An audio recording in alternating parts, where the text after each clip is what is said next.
To kick off Black History Month and Super Bowl weekend, we have Washington's Senior Vice President of Player Development, Doug Williams.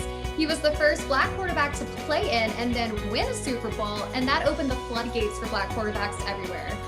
I'm Jade Kenny, and joining me is Stephanie Bajokian and Janine Samuels, and this is The Wow, brought to you by Fresh Fine Wine. About a year ago, when we first launched, we had Doug's wife on, and we could not wait for the opportunity to chat with him firsthand, so get ready for a very special Wow home field. It's a hard act to follow, Doug. Be ready. And you're right, Jade. It is a very special edition of our Wow Home Field. You'll get a very personal inside look at one of the greats of all times. Literally, Doug was named one of the 80 greatest Washington players in the franchise's history, inducted into the Ring of Fame. And if Doug's resume alone isn't enough to keep you watching, I've had the privilege of interviewing him a few times, and he's so down to earth and is always just willing to share insight, all of his stories. And it's just absolutely amazing, just as far as where he's been and how he got to where he is today. So Doug, welcome to the Wow. How are you? I'm good. Thanks for having me. I'm looking forward to it so I can go home and brag to my wife that I've been on Wow. Well, we appreciate you being here. As Jade mentioned, Super Bowl 55 is this weekend, but let's go back to Super Bowl 22, first Black quarterback to start, win, and be named MVP in a Super Bowl.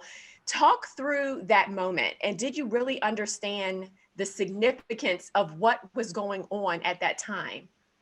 Yeah, you know what's so good about this? We had Super Bowl 55 and I'm at 22. That's 33 years ago and we still here.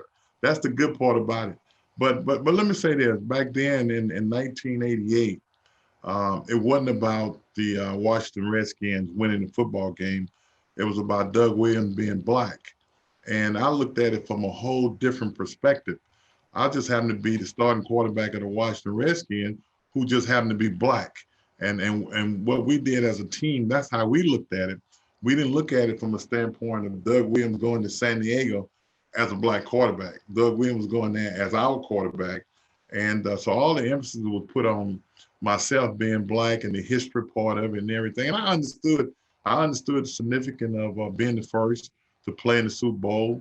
We hadn't won it at that time, but I couldn't go in the game looking at it from that standpoint. I had to go and prepare from a standpoint of finding a way to win the game.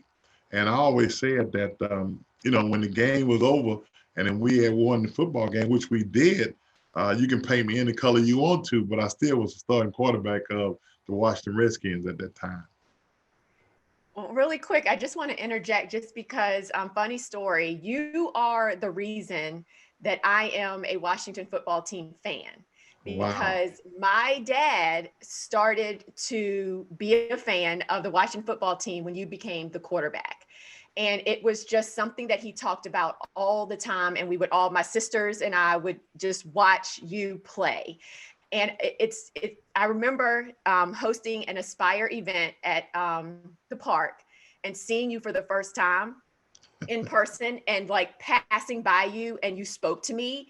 Seriously, I ran, I got my phone. I was like, Dad, you'll never believe who I just spoke to in the hallway. It was like the best day of my life. And I think it was probably my dad's best day either. He could not believe it. So I just wanted to tell that little story because I think a lot of households hold you to a very high regard because of your accomplishments. And I know that you are just saying it, well, I was just a Black player on the team. It was more about the football, but to all of us, it was so much more than that. Well, I certainly appreciate that. I got to be the luckiest man in the world, number one, to have gotten the opportunity to come here. I played in Washington for 5 years. I sat out a whole year, played in the USFL for 2 years, and Coach Gibbs, who I still have a great relationship with. A lot of people don't know, but my rookie year in Tampa, Coach Gibbs was on that coaching staff. He was the reason basically for me coming to Tampa because he was the only coach in the whole National Football League that came down to Grambling to visit me for 2 days. And when he went back to Tampa, he told Coach McKay that the quarterback that we got to choose was a kid out of Grambling. And we had that relationship. And I'm looking at it now because Pat, Coy, and JD, bless his soul, every day in training camp, Joe Gibbs took me home with him. I sat at his dinner table and ate dinner with his family Pat, JD, and Coy. And after we ate dinner, we went over the playbook. Coach Gibbs was the reason why the success that I had in Tampa early was because of him, because he took the time out. And when the USFL folded, Joe Gibbs was the only coach who called me, again, the only coach, and asked me, could I come to Washington? And when I came to Washington, man, it was a culture shock from the nostalgia. When I'm talking about being down in Tampa, we had good fans, but coming here, it was such a throwback to real football fan. And it was passionate. You can feel the love of a team. And man, I thought I was in hog heaven, which I was in hog heaven. I had the hogs in front of me. Wow. I feel like, I mean, if I couldn't love Coach Gibbs anymore, now I do. I don't know how it's possible, but just that mentor that he was for you, you are for so many other people. I mean, just the few moments that my children have gotten to interact with you has changed their perception of players, of Black players, you know, oh, I can do that too. Like it, I mean, just the little things that you do are what you've been shown as well. And I want to thank you for that. Well, I And appreciate it. You know, I always say one thing. It's all about an opportunity. You know, it's not about the color of your skin or gender. It's about giving people an opportunity to do the job and let it go from there. And Coach Gibbs gave me an opportunity to come and play for the Washington football team now and play with some good players and love every last one of them just like brothers. Every time I see them, it's a hug. You know, it ain't a handshake, it's a hug, because that's what we were. And that's because of the character that Coach Gibbs built in our football team at that particular time. And to this day, you know, just being up here now for me is like, you know, I'm from Zachary, Louisiana. That's my home. But you know what? Being here is like being home, because that's how I view it, and that's how I feel. that's awesome. Can we share with our viewers also another man that made you who you are today besides Coach Gibbs, your father? You shared stories with Janine and our president, Jason Wright, about how he served in World War II when you guys interviewed the Tuskegee Airmen, Brigadier General Charles McGee. So let's talk about your father and how he made you who you are. Well, my dad was one of those tough love type of guys. You know, he came up tough. He went to World War II. And, you know, when I see all the veterans and the things that we do with the military around here, I have so much respect, because just sitting down talking to my dad and talking about World War II and the fact that he came out as a disabled veteran and sitting around with him and how he handled us as kids growing up. It was 5 boys. And the one thing that he always told us, no matter what we do, if we started, we can't quit. I remember when I was 9th grade and I was on the baseball team, wasn't playing a lot, because, you know, I've always played. So, you know, you get that little arrogance about yourself. You feel like you should be playing, but I'm 9th grade playing with guys in 11th and 12th grade and not getting any playing time. So I went home one day and told my dad that I was quitting. I wasn't playing no more baseball. And he looked at me and he said, no, you're not quitting. He said, one thing you did, you started it, so you're going to finish it. So I learned a lot growing up, because I know my dad came up tough and what he did for us to put us in a situation that we was able to be successful no matter what we've done. And I certainly appreciate that. Absolutely. And before we switch gears and talk a little bit more about present day, I got to ask, I've, like I mentioned, I've been a cheerleader for 6 seasons. We have one of the most diverse cheerleading programs in the NFL that I'm really proud of. And I just can't really get my head around this, this concept, unfortunately, that you went through. And also I'm sure others are going through even still today. But I want to talk a little bit about the racial tension that you experienced as a player. How did you handle not having the support always of your fans simply because the color of your skin? Well, you know, my during my time is a lot different than the guys that are playing today. You know, today the NFL has anywhere from 12 to 15 Black quarterbacks in the system, whether or not they start as a backup. When I came in 1978, it was only one guy. Vince Evans was in Chicago. He was the only other Black quarterback in the league, and I was the only starter in the league. And being in Tampa at that particular time, it wasn't the best place for Blacks, and certainly as a Black quarterback, you know, he just wasn't ready for it. You know, they hadn't seen it. It's not something they want to get used to, because being in that position, it's so many things that go along with it. It's almost like being the CEO of a company, because at the end of the day, when you've been over in that huddle and you're on that sideline, other than the coach and the owner, you are the guy. And I think a lot of people had a problem with a black man being in that position because they didn't think that we was capable of leading a football team or smart enough to do it. But, you know, I was fortunate enough to go to Grambling. A guy named Eddie Robinson, my coach, you know, one of the greatest of all time, always told us that if we can do it at Grambling, we can do it anywhere in America. So I never doubted my ability. It was all about, like I said, an opportunity. When I got drafted, you know, I understood it was for pay, but I had played it for free. And the most important thing that a lot of people don't understand, that, you know, they see that the players make a lot of money, but during the week, players usually don't even think about it. On game day, it ain't about the money. It's about the continuity of the people that you play with, the guy next to you, the guy in the huddle with you, and we trying to find a way to win the football game. So, you know, I've never been over in the huddle and one of my players say, you know, I really don't want to play with a black quarterback. Not one. Joe Jacoby, when I walked off the field in San Diego, you know, he put his arms around me and he told me, he said, Doug Williams, red, green, purple. He said, I don't care. He said, you our quarterback. And I think that's what sports does compared to the outside world sometimes. I think if it wasn't for the media, you know, we wouldn't have a lot of problems in as far as race is concerned. It's just like, you know, we're still talking about black quarterbacks. And this year, in the first week, that was 10 starting black quarterbacks. Seemed like to me, you know, we should be able to move on and just look at the game for what it is and the person who's playing the position for what it is. But unfortunately, you know, we're still in America. And as much as people might say race don't matter, race does matter. And I think we got to find a way to move on from whoever playing whatever position. It ain't about the color, but it's how well they play it. Amen. Yes, and you are so right. I mean, me being able to grow up in sports as a track and field runner, I didn't care who was handing me the baton and I didn't care who I was giving it to. I just wanted to make sure they made it around the track fast so that we could win. And so you're right about that. It really, you don't look at race, you don't look at things like that because you come together as a unit and as a team. And I loved what you talked about. Like, it didn't matter about race, it mattered about continuity and winning. Has your business been affected by COVID-19? Have you considered reducing or moving your office space? Then it's time to call Victory Van. We provide the best service and price with flexible options for your company's moving and storage needs. Visit victoryvan.com to get your free moving and storage quote today. For corporate storage and moving, it's always the right move to choose Victory Van. That's victoryvan.com, Victory Van Corporation, delivering excellence for 75 years and proud partner of the Washington football team. Finch Services Incorporated, recognized in its industry as a world-class organization, is the exclusive supplier of John Deere golf and sports turf maintenance equipment for the Mid-Atlantic region.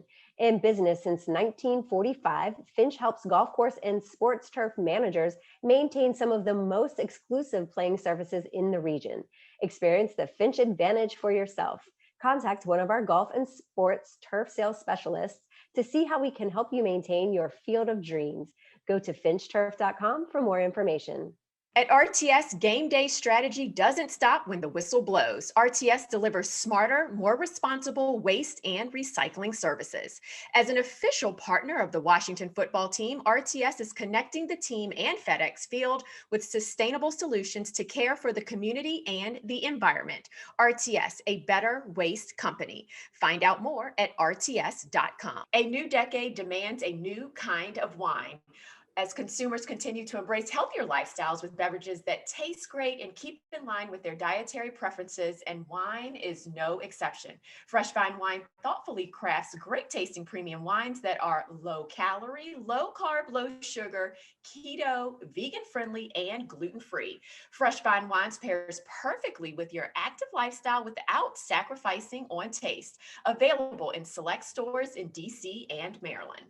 You can hear every Washington football team game on the Team 980 and streaming on the radio.com app. Listen to Team 980 every day for expert analysis, Washington football guests, and your calls along with hosts Kevin Sheehan, Washington football legend Brian Mitchell, Steve Zabin, and more on the official radio of home of the Washington football team. Download the radio.com app and favorite the Team 980 today to listen on your phone or smart speaker. This winter, be confident in a rugged all-wheel drive Honda SUV. Take control with the reliable CRV, the versatile HRV, the 8-passenger Pilot, or the adventurous Passport. With features like Honda Sensing, magic folding seats, and 3 different driving modes. Now is the best time to buy. Don't miss your chance to get a great deal on your favorite Honda SUV. See your local Honda dealer and take on winter today. Let's switch gears a little bit and talk about your role today with the Washington football team. You transitioned from being senior vice president of player personnel to now player development. And so obviously it seems like responsible for maybe some of that continuity. So can you just talk about what the day in the life of Doug Williams looks like now? Just because, what does that mean? Senior vice president of player development. Well, first of all, I've been fortunate to be here and going into my 7th year. Came in as a senior personnel exec. Spent a couple of years as the senior vice president of personnel, and working along with the guys in the scouting department. I thought we've had some pretty good draft, brought in some pretty good players. With the new regime coming in, I moved over to player development, and what that does, you constantly have contact with the players. And I guess most of them call me OG. I've been around a long time, and usually when there's, maybe a little incident of some problem, somebody might not go in the right direction, they send them to the principal office, which is the OG. And, I had a chance to sit down with a lot of young guys, and what we do, we don't talk X's and O's. I'm not their coach. I can't get in that part of it because I'm not in the meeting rooms with them. But what I could do is share real life stories and talk about what playing in the National Football League is all about. And it's not about just you going out there and play. It's off the field. It's how you carry yourself. It's dealing with people, because I think every job that everybody has, you got to deal with people, and you got to find a way to work with people. And all the time, a lot of players don't understand that it ain't about them all the time. And a lot of guys get caught up that because, I'm playing this position, I make this amount of money, they think they're invincible. And at the end of the day, you're not, because what you're doing today can end today and somebody else be doing it tomorrow. And those kind of stories, I get a chance to share with the guys, and they ask me questions about, my time in the league and how did I handle certain stuff. And I just try to let them know the most important thing, you don't just represent yourself. You represent this organization, you represent your family, and then you represent yourself. But you got to take care of other people first, because I got this old cliche that the most important thing is what you can do for football and not what football can do for you. Love that. So I feel like, well, as you know, you talked about what you look like. Race still does matter. So within the organization, with Coach Ron Rivera, Jennifer King, President Jason Wright, how do you feel about now witnessing another culture change? And what have you been doing? What does it mean to you just overall after the other statement? Because I agree that it does still matter, and it's nice to see us leading an effort. Well, let me say this. The most important thing, just like I'm on here now, I'm on here talking to 3 ladies, and ain't nothing wrong with that. I mean, it's all we talking about the same thing that any man would be talking about at the same time. But I think what has happened with this Washington football organization, for me to still be here, is a blessing, because I've been to a couple other teams in the National Football League and worked for them. And when I look at the diversity in this organization today, from the gender, from the color and everything, man, and when I'm on that call and I'm looking across that, I'm saying this is the way America should be. This is how it should be. All organizations should be what we have done over the last year or so from a diversity standpoint. It's not about the color of your skin. It's not about your gender. It's about whether or not you can do the job. And I think this is truly amazing what we have done. I think the most important thing is to band together and be that franchise that other teams can model themselves after. Because I don't think there's another organization in the National Football League. If we put everybody on a Zoom call and look at what we got on Zoom compared to everybody else, I don't know what anybody else match us from a diversity standpoint. I agree. I'm just sitting here like nodding. I got chills. Yeah. I'm like, Yeah. being a part of this organization for the last almost 7 years, just like you. I'm very proud, and it's great to say that I am proud to be a part of the Washington football team program, as well as be a fan of it. And along those lines, you're a leader. Obviously, you're a quarterback in your role now. How have you helped your colleagues and the players and the team during this year with everything that's been going on with COVID, with the Black Lives Matter movement, the election, and also with other programs and initiatives that Washington football has in place, like the Ben movement? What changes do you see Ben actually helping the organization as well? Well, I think, after the social justice movement, I thought that was very important. Some of the town halls meeting we had on Zoom. I mean, we might not got as much as we probably should have gotten out of it, but it was a dialogue. It was open, and I think a lot of people understood, what has transpired and what we was going through, and we had to work together to try to fix whatever problem there is. It's one problem at a time. If we fix our problem, maybe somebody else will fix theirs. But we can't fix the whole world, but everybody can work together to try to work on it from that standpoint. And with the COVID situation, you got to take your hat off. When you look at our team, our organization across the league, we was the least team in the National Football League that contracted COVID-19. And I think from that standpoint, it's from the coaches, it's from the Snyders, because they spent an awful lot of money to make sure we was taken care of from a standpoint of testing and everything else that had to be done. And and I go back again too. I'm gonna take my hat off to Dan and Miss Snyder for the diversity part of it, because this would not have happened if they didn't sign off on it. I think they understood that we're in 2021, and when you go through the social justice time that we went through, they felt like it was a change, and hopefully everybody else would feel like they felt and say, hey, look, we got to be fair. It ain't about the color of your skin, it's about opportunity. And I think that's what has happened. And I think the character of the people that's working in here, the players, I think has helped this organization to put themselves in position to go the right way. And I'm just glad to be a part of it and say that, I got a hand in it. I get a chance to talk to all the players. I know all the coaches, and it's just good to be able to sit down and talk to people about anything. And a lot of coaches get a kick out of me, because old country boy from Louisiana came back. I got so many stories, so they always want to hear it and they want to laugh, because I come to those stories sitting around my dad and a lot of other people growing up. You hear so much on that front porch, and you share it with them. They don't understand. They look at me and they say, "Boy, you got so much stuff. It ain't even funny." You do. Well, that's our new show, Doug's Front Porch. We'll do it, with a monthly. It's like the other night, my wife tried to think of something I said, and she told Laura Lee did something, and she told him, say, look, if I'm in the woods, just help the bear. And then she said, how you say it, honey? I say, well, I say, if you see me and the bear in the fight, help the bear, because I'm going to be all right. Love that.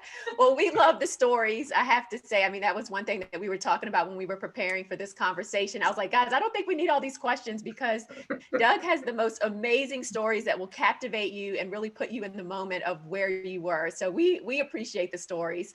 But it is Black History Month. So I want to talk a little bit about your charity, the Shaq Harris and Doug Williams Foundation. For those that don't know, your foundation provides grants for after-school initiatives, leadership development, mentoring programs, just doing so much for those that are economically disadvantaged.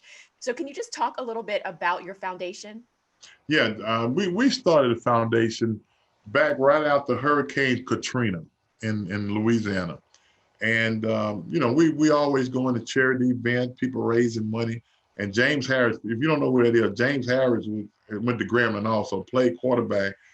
He was the first Black quarterback to play in the Pro Bowl and win MVP. So we got a lot in common from that standpoint, but he's kind of like an older brother to me.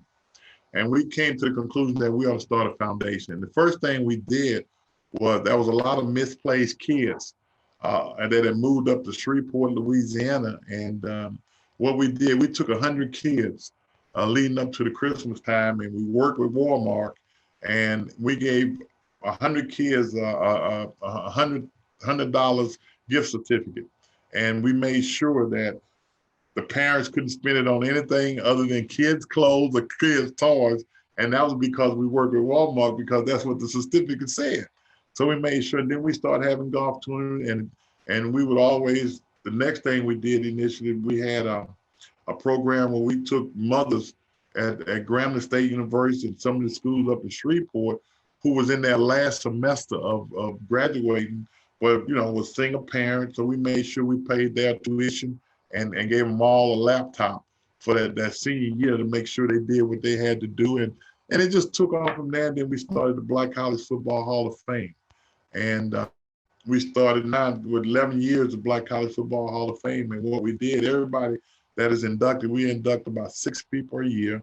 And we gave each one of them $5,000 to give to their school as a scholarship. And we rewarded them. And then the NFL Hall of Fame, David Baker invited us to move our Hall of Fame to Canton. And now the Black College Football Hall of Fame is actually going to be housed in Canton, Ohio, because he said the history of historical Black colleges was so important.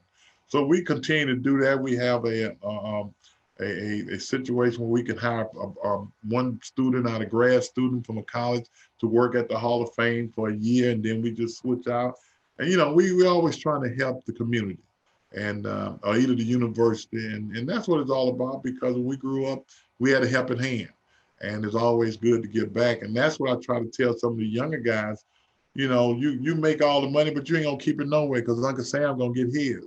So it'd be better if you give it to a good cause, whether or not it's the Boys and Girls Club or church that's doing something for the youth. No matter what it is, the most important thing, if you put yourself in position to make a decent living, is to try to give back to people who's less fortunate than you. And that's one of the reasons why we started the foundation. Doug, I think that what you've done with this, your foundation is amazing. You talk about always leading, opportunity is what people need, that helping hand. We talk about that here on the WOW Show, about setting the elevator back down, paving the way for others. So you live that in your life every day, which is commendable. And we're just happy that we know you. So my question is, your life, is it true that it's going to be a Hollywood movie? So no longer NFL films. Are we going Hollywood here? Is that true? Well, Will Packer, actually, I texted Will the other day. Will Packer, who did the movie Girl Trips, him and I got young guys in Atlanta that I've been known for years.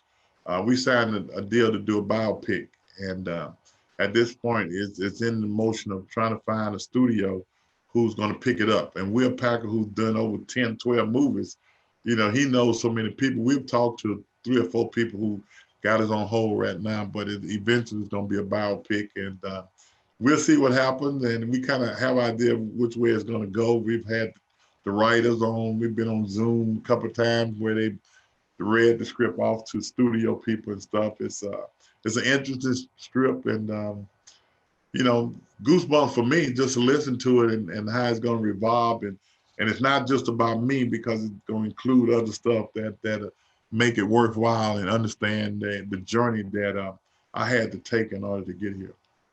It's absolutely amazing. And if you need any cheerleaders, don't forget, like, if you need some you never know. Right. And who's your actor that you want to play you? Wow, that's a good question. That's one I get asked all the time. I don't really know, and it's going to be such a surreal movie. And I think there's a lot of people out there. And, most ladies would pick Denzel Washington, but, we got to keep him with Remember the Titans. So at this point, we'll go through that. I'm sure Will got a list of guys that we can choose from. So at this time, I really don't know. That's awesome. I can't wait to check it out. I'm waiting on it too, believe me. Yeah, and what's so cool about this is, like, we can actually say we know that guy. Like, we've actually spoken to that famous person, which is so cool. Well, hopefully when the movie come out, we can show it around here first, where all the Washington football team members could come to the movie first. Yeah, that'd be awesome. Well, before we let you go and let you off the hook, we mentioned your wife was one of our first guests when we launched the WOW, and she gave us a little, I wouldn't say dirt, but a little insight on you. She said something that fans might not know about you is that you're a big teddy bear and a slight pushover, maybe for your daughters. We just asked, is that how you view yourself? Let me say this, and I think you all would understand this. I live in a house right now with 3 women. I don't have a vote. If I vote, I'm not gonna win anyway. And then when you look at, I'm a girl's dad now. At the end of the day, not only them 2 girls, I got 6 girls. So I'm a dad's girl, and unfortunately, I'm weak. Because growing up, I was a mama's boy. I'm not afraid to say that I was a mama's boy, and now my girls take advantage of me whenever they get ready. I was just looking online just a while ago and looked at Amazon account, and I'm seeing some stuff that was charged, and I didn't charge it. But I can't go home and get on them because, like I say, I don't have a vote. I'm not going to win it. And if mom and I get to discussing something that I think that she shouldn't have did, they'll come downstairs and they're going to go set by mama. And at that particular time, I know, hey, let's stop this because I'm not going to win it anyway. So, yeah, I'm weak. And them girls take advantage of me. I'm not afraid to say that they should be recommended for taking advantage of me like that. Well, I'm going to say there is nothing wrong with showing your vulnerabilities and admitting your weaknesses.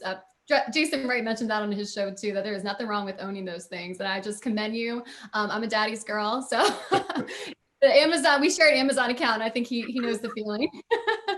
Yeah, I don't know what it is about girls and daddies, but it's something about girls and daddies that daddies can't be as tough on girls as they are on the boys. Because, I got a knucklehead son, 2 sons, and, I can talk to them like I'm supposed to talk to them. But it's something about them girls, you just got to back up and tell the mama, hey, you need to take care of your daughter. And because at that time, it become her daughter. It ain't my daughter now, it's your daughter. It's your daughter. Yeah. Well, see, we know the game, though. That's why we can't be. I believe that, too. We know the game, what they're doing. The soft spot. You know the soft spots. That's what it is. Yeah, I mean, my dad struggled with it as well. 3 girls, he wanted boys, he got all girls. And when he used to spank us, make us put our hands out, like he was literally crying as we're crying. It was hurting him just as much as it was hurting us. We're like, Dad, you just need to stop this. This makes no sense. We're all crying. He would always try to be that stern, strong voice. But hey, let me kind of shift gears this weekend. Last question for you. We have to ask you for your prediction for the Super Bowl. Who are you pulling for? Who do you think's going to win? What do you got?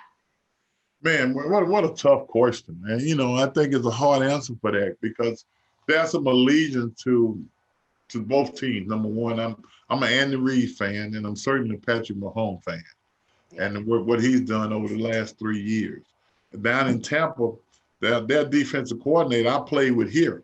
Todd Bowles and I played together here, but I also gave Todd Bowles his first coaching job. So, that's a little bit over there. And then as Byron Leftwich, him and I are real close together and haven't played for Tampa. But, it ain't about Tampa as much as about the individuals who's working for them. So I'm in a rock and a hard place of trying to choose. And I know it's going to be a great football game, and I think it'd be unfair for me to pick either one. Let's just hope that it's a tie and they get a winner because they outgained the other one by 1 yard. I don't know, but it should be a great game. I'm a Brady fan too, because I like the way he played the game. He played the game to me the way quarterbacks should play, and Patrick Mahomes, man, for what he's done and being another African-American quarterback and show that the game could be played not only from an athletic standpoint, but with the head too. And I think you got to pull for a young guy like that. So it's going to be a good game. That's all I can say. Let the best team win. Yep. Well, I'm going to say the Chiefs. I'm just going to throw it out there. So we'll see what happens. I'm going to go ahead and put my neck on the line.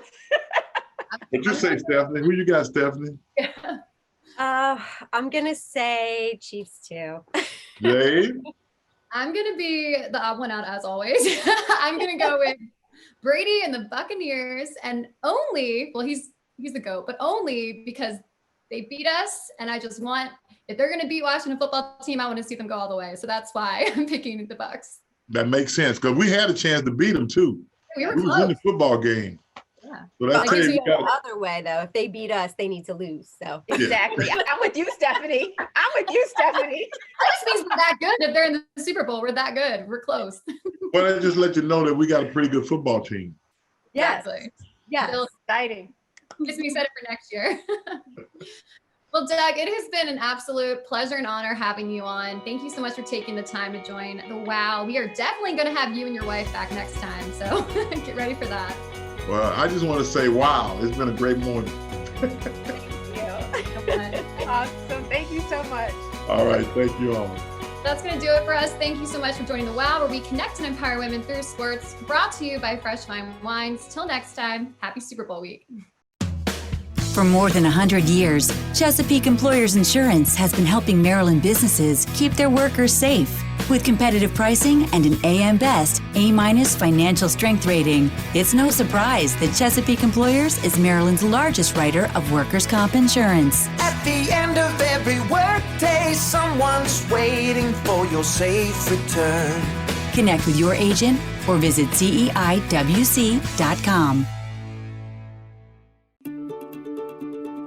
Reliable power from Novec keeps us connected to so many good things. Life-saving equipment and life-affirming moments depend on reliable, safe electricity that keeps us plugged in and powered up. And as a not-for-profit cooperative owned by the people it serves, Novec keeps rates low and service high. Novec, keeping life bright. Somewhere in Maryland, Dr. X unleashes his scratch-off masterpiece. Load the prizes, Cashbot! Done, Doctor! Now multiply them! 50 times? More! 100 times? Yes, 100 times the cash! That's $1 million top prize! Zap, Cashbot, zap! It's alive! It's beautiful! Play all 5 new X multiplier scratch-offs from the Maryland Lottery, like nothing we've created before. Play safely and responsibly.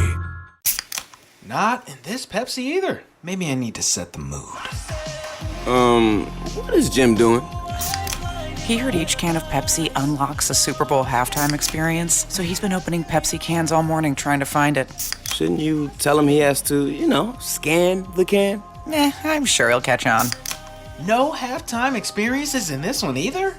Or not. Scan the can and tune into CBS on February 7th to catch the Pepsi Super Bowl 55 halftime show. Hey, Washington fans, sports betting is officially live in Virginia. Right now, FanDuel is offering a $25 sign-up bonus to anyone who uses code Washington. Just visit FanDuelSportsbook.com or download the FanDuel Sportsbook app. Use promo code Washington after signing up to get a $25 bonus and site credit. No deposit required. That's promo code Washington. Download the FanDuel Sportsbook app to get started. Must be at least 21 years of age and present in Virginia. Site credit is non-withdrawable and expires in 7 days. Terms apply. See sportsbook.fanduel.com for details. Gambling problem? Call 1-800-GAMBLER.